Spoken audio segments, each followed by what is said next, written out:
અમે શાકભાજી લેવા ગયેલા ચિનલને તો અહીંયા ગવાર સિંગ લાવ્યો છે અને મેથીની ભાજી લાવ્યા છે. ચિનલને ભજીયા ખાવાની ઈચ્છા છે. અહીંયા મેથીવાળા ભજીયા બનાવવાના છે.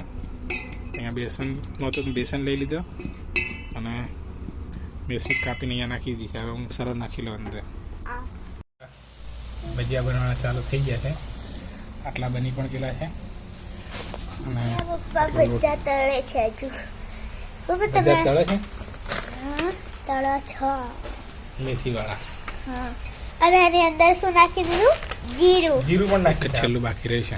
તેવું કેવા બન્યા? તેવું ક્યાંજી? મસ્ત બન્યા.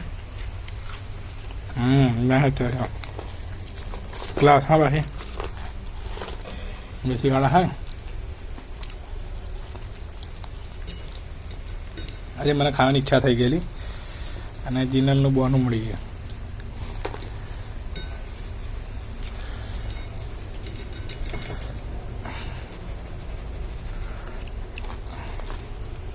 બધાને અહીંયા પપ્પા રીંગણ ની શાક બનાવી છે અને ભાજી છે મમ્મીની.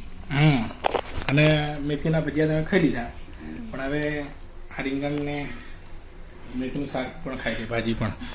અને રોટલો છે સાથે. અને રોટલો છે, મકાઈનો રોટલો છે. પણ એટલી તીખી લાગે છે. જીનલને તીખી લાગી, મને તીખી લાગી. ઘી નાખવું પડે એવું કામ છે.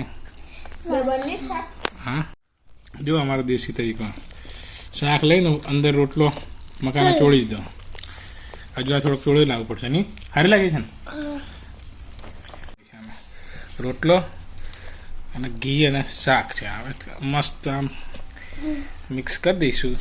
અને મમ્મીનો ફોનનો રંગ હજુ નહીં ઉતર્યો. હા શું કરે છે? પેટુ પેટુ પેટુ પેટુ પેટુ પેટુ પેટુ પેટુ એ પેટુ જગ્યાએ અને મમ્મીનું નામ પેટું પાડ્યું છે.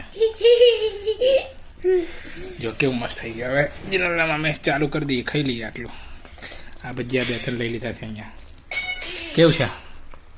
મજા આવી? અહીંયા તો તું બેઠી છે. જજો પણ લાઈક કરી દેજો. હા જજો પણ લાઈક કરીને જજો અમારા વિડીયોને. આટલા સરસ જીનલ વિડીયો બનાવે છે એમ.